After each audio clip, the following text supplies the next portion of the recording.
రాజ్యమమ్మా సిరికల కట్టునాదో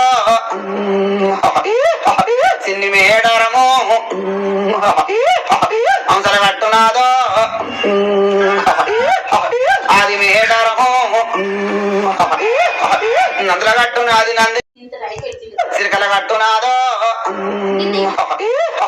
చిన్ని మేడరము అంశల కట్టునా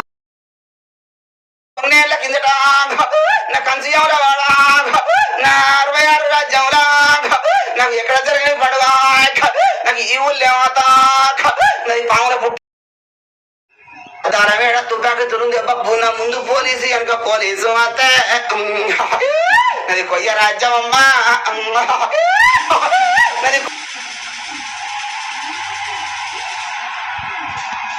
వాగర్ధ వివిధ సంపృక్తో వాగర్ధ ప్రకృతే జగత్పితరో వందే పార్వతీ పరమేశ్వరో సదాశివాసమారంభం శంకరాచార్య మధ్యమాచార్య పర్యంతం వందే గురుపారంపరం. అందరికీ నమస్కారం అండి. ఓం నమః శివాయ. జై శంకర, జై శ్రీమన్నారాయణ. ఓం శ్రీమాత్రే నమః.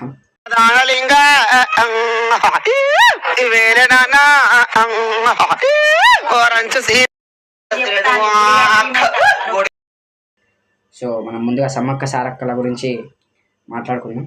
ఎవరు సమ్మక్క?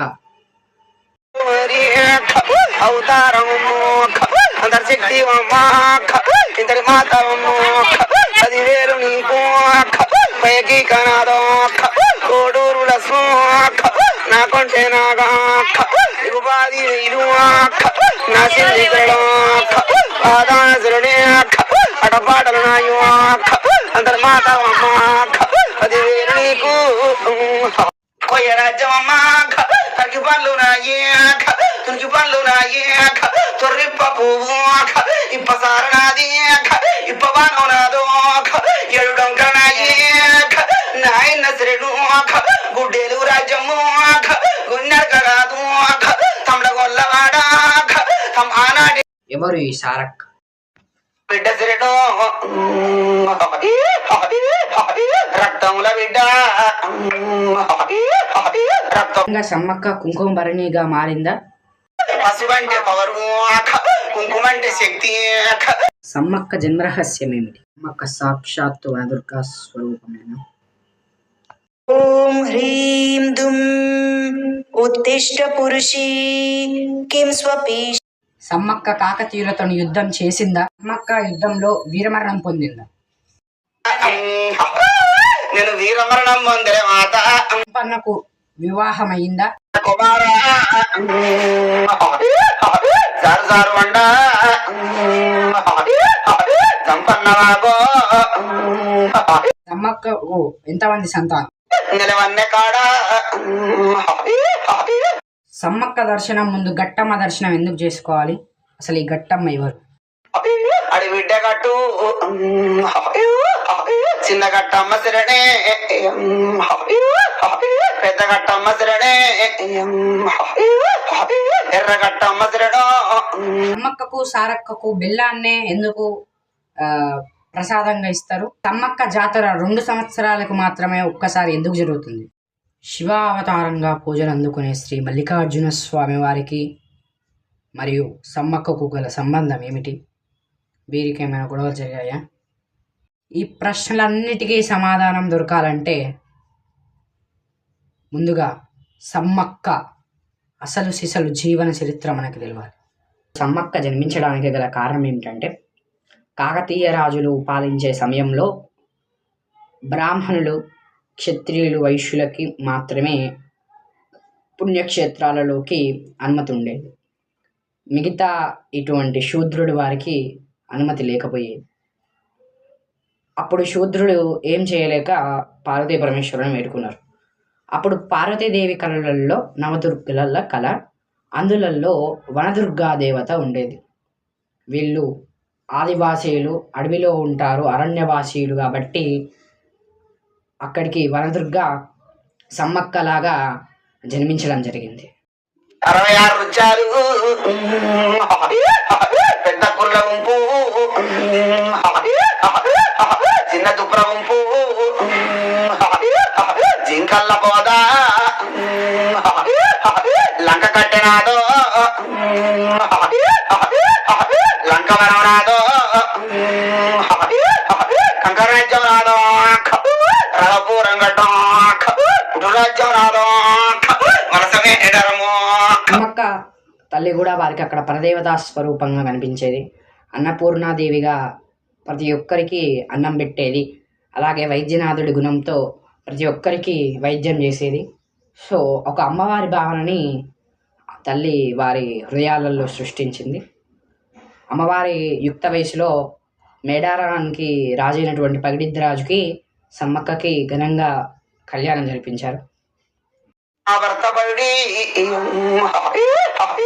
రాజు దండంలో సారక్క, జంపన్న, నాగులమ్మ ముగ్గురు సంతానం పగిడిద్దరాజుకి సమ్మక్క కలిగిళ్ళు.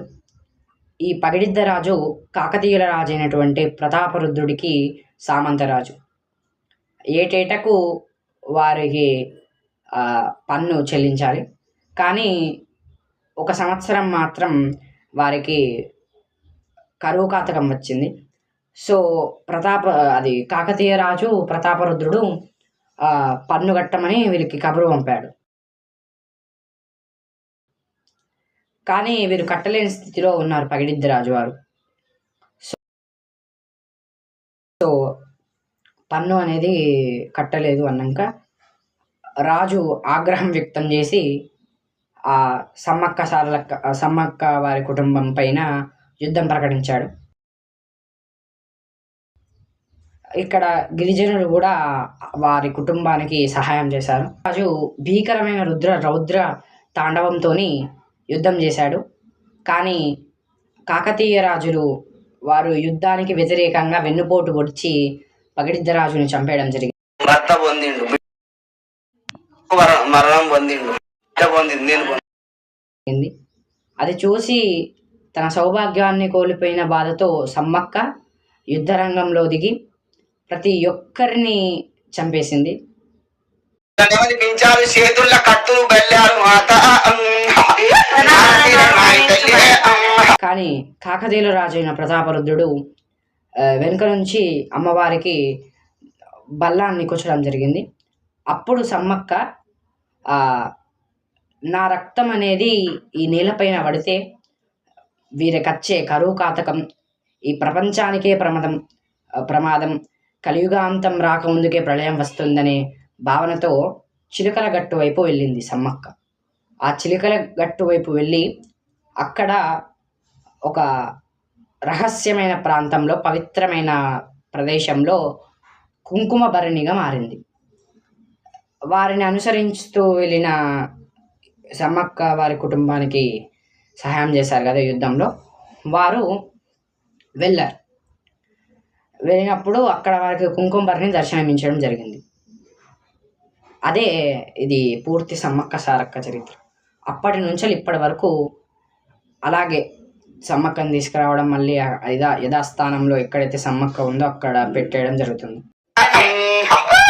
నేను వీరమరణం పొందే మాత, బల్యం నాకు తిరిగిన మాత, నా నెత్తురు కింద పడితే లోకమాగమైతే కరువు కాటకు అప్పటికి అయిందా అని నేను ఎవరికి అవకాశం ఇయ్యద్దు, నేను ఎవరి చేతులు అంతం కావద్దు, నేను ఎవరిని లంగ దొంగల చేయొద్దా అని మాతో నేను అవతారం అడవిల్ల మాత ఆకాశంలో సుక్కై చేసినమ్మా. మాట్లాడుకుంది సమ్మక్క వారి చరిత్ర.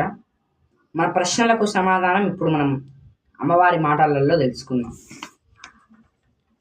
అసలు ఎవరు ఈ సమ్మక్క సారక్క? మనకి వారి గురించి తెలిసింది. నిజంగా సమ్మక్క కుంకుమభరణిలా మారిందా కూడా దీనిపై అస్సలు సందేహం లేదు. అమ్మవారు నిజంగా కుంకుమభరణిలానే మారింది. మళ్ళీ ఇప్పుడు ఆ పెట్టిన కుంకుమభరణి ఒక పవిత్రమైన ప్రదేశంలో వాళ్ళు తీసుకువెళ్ళి పెడతారు కదా. మళ్ళీ 3 years బ్యాక్ మళ్ళీ వాళ్ళు వెళ్తారు. మళ్ళీ వెళ్ళినప్పుడు అక్కడ కుంకుమభరణి అనేది వారికి దర్శనం ఇవ్వదు. అమ్మవారు ఒకటే యథాస్థానంలో ఉండదు, మొత్తం తిరిగి వస్తుంది. సో దానికి వారు వెతుకుతారు. అందుకే మనకి మాఘశుద్ధ పౌర్ణమి రోజు అమ్మవారు అక్కడ చిలకల గట్టు నుంచి వెళ్ళి రావడానికి ఎంతో ఆలస్యం అవుతుంది. పసుపు పెట్టే కూడా మళ్ళీ 3 ఏళ్ళకు దొరకను మాత. నేను పెట్టిన కాడ ఉండను, నేను పెట్టిన కాంచి రమ్మంటే రాను. సాక్షాత్తు వనదుర్గా స్వరూపమేనా అని ఒక ప్రశ్న. సమ్మక్క సాక్షాత్తు వనదుర్గా స్వరూపమే. అమ్మవారి మాటలలోనే మీరు వినొచ్చు. అవతారం పార్వతినే, సుమా పార్వతినే. పచ్చి బిడ్డ పచ్చి బాలింతరాలు. అట్లయినా నా శక్తికి నా బిడ్డని తీసుకొచ్చుకున్నా. ఇంటవా కొడుకు మరణం పొందిండు, భర్త పొందిండు, బిడ్డ పొందింది, నేను పొందాను. పార్వతికి సాగు ఉంటదా? అట్లా పచ్చి బాలింతరాలునమ్మా. గట్టమ్మ దర్శనం ఎందుకు చేసుకోవాలంటే గట్టమ్మ సాక్షాత్తు పగిడిద్దరాజుల వారి ఆడిబిడ్డ, అంటే పగిడిద్దరాజుల వారి చెల్లెలు. మన తెలంగాణ ప్రాంతాలలో ఎలా ఉంటుందంటే ఆడబిడ్డలకు ముందు ప్రధాన స్థానం ఇస్తాం. సో అలాగే సమ్మక్క ఆడబిడ్డకు కూడా ముందు ఆమె దర్శనం చేసుకొని ఇక్కడికి సమ్మక్క దగ్గరికి రావాలని అంటారు.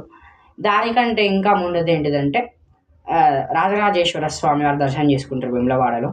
అక్కడ పరమేశ్వర దర్శనం చేసుకున్నాక నా దగ్గరికి వస్తే మీకు అంతా శుభాలు జరుగుతాయని అమ్మవారు చెప్తారు. సారక్కకి మనకి ఎక్కువ బెల్లాన్ని సమర్పిస్తూ ఉంటారు. ఆ బెల్లాన్ని సమర్పించడంలో ఉండే తత్వం ఏమిటి అని అంటే ఆ పగిడిద్దరాజు, పగిడి అంటే బంగారం, ఆ స్వర్ణం అటువంటి రంగులో ఉండేది ఈ బెల్లం. అందుకే అమ్మవార్లకు బెల్లాన్ని సమర్పిస్తారు. ఇది దాని వెనుక ఉండే తత్వం. జాతర 2 సంవత్సరాలకి మాత్రమే ఒక్కసారి ఎందుకు జరుగుతుంది? దీనికి అమ్మవారి మాటల్లోనే మీరు సమాధానం వినండి. ఆటాడుకున్నాదో నాకు బుద్ధి చాలనమ్మా. ఆటాటకైతే పసరు బాజలు ఉంటారు, నాయపాది వేలు. నేను పెట్టిన బొమ్మలు కాదు, నేను చెక్కిన చిరలు కాదు మాత. సమ్మక్కకు మల్లికార్జున స్వామి మల్లన్న అని అంటారు. ఆ మల్లికార్జున స్వామి వారికి విరోధం ఏమిటి అని మనం తెలుసుకుందాం. ఐనవోలు మల్లికార్జున స్వామి, కొమరవెల్లి మల్లికార్జున స్వామి ఎక్కువగా ఫేమస్ అయిన మల్లికార్జున స్వామి వారి దేవాలయాలు మన తెలంగాణ ప్రాంతంలో. ఆ ఐనవోలు మల్లికార్జున స్వామి దేవాలయంలో కొంచెం సమీపంలో రేణుక ఎల్లమ్మ సమేత జమదగ్ని మహర్షి వారి ఆలయం ఉంది. అలాగే కొమరవెల్లిలో కొండపోచమ్మ ఆలయం, రేణుకా జమదగ్ని సమేత వారి ఆలయం కూడా ఉంది. ఇలా సమ్మక్క కూడా తన తమ్ముడు అంటే మల్లికార్జున స్వామి తమ్ముడు అవుతాడు. వీళ్ళందరూ పరమేశ్వరుడి సంతానం. సమ్మక్క కోరుకుందాం అనుకుంది, కానీ ఇక్కడ సమ్మక్కకి ఎలా అంటే ప్రజలు ఏం చేశారంటే సమ్మక్క అంటే ఇప్పుడు ఎక్కువగా ప్రజలు అక్కడ ఏం చేస్తారంటే మాంసాహారం తినే వారు దర్శనానికి వెళ్తారు, మాంసాహారం స్వీకరించే వారు జంపన్న వాగులో స్నానం అవుతారు. ఇలా ఎందుకంటే అది ఆదివాసీ కల్చర్, వారి హ్యాబిట్ అన్నట్టు. అది మల్లికార్జున స్వామి వారికి నచ్చదు. అందుకే ఇటు సైడ్ కొమరవెల్లి మల్లికార్జున స్వామి వారు ఉంటారు, ఇటు సైడు మేడారం సమ్మక్క సారక్క ఉంటుంది. ఎవరి పొలిమేరను వారు అప్పుడు డిసైడ్ చేసుకున్నారు. కానీ ఇప్పుడు వారు ఏమనుకున్నారంటే అప్పుడు నీకు వచ్చే భక్తులు నీకే వస్తారు, నాకు వచ్చే భక్తులు నాకే వస్తారు, ఎటువంటి సంబంధం లేదు అనుకున్నారు. కానీ ఇప్పుడు 2 దగ్గరకు భక్తులు వెళ్తున్నారు. ఆనాటి కాలంలో తమ్ముడికి నాకు విరోధం వచ్చే నాబడి తమ్ముడద్దన్నా తమ్ముడు నేను పోనన్నా సరి సరిదంటు మాత కోటింటి బేరం లేక కోరన్న రాజ్యంలా నేనున్నారమ్మా నా రాజ్యాలల్లా. పార్వతీదేవి అంశాన్ని మనకు తెలిసింది.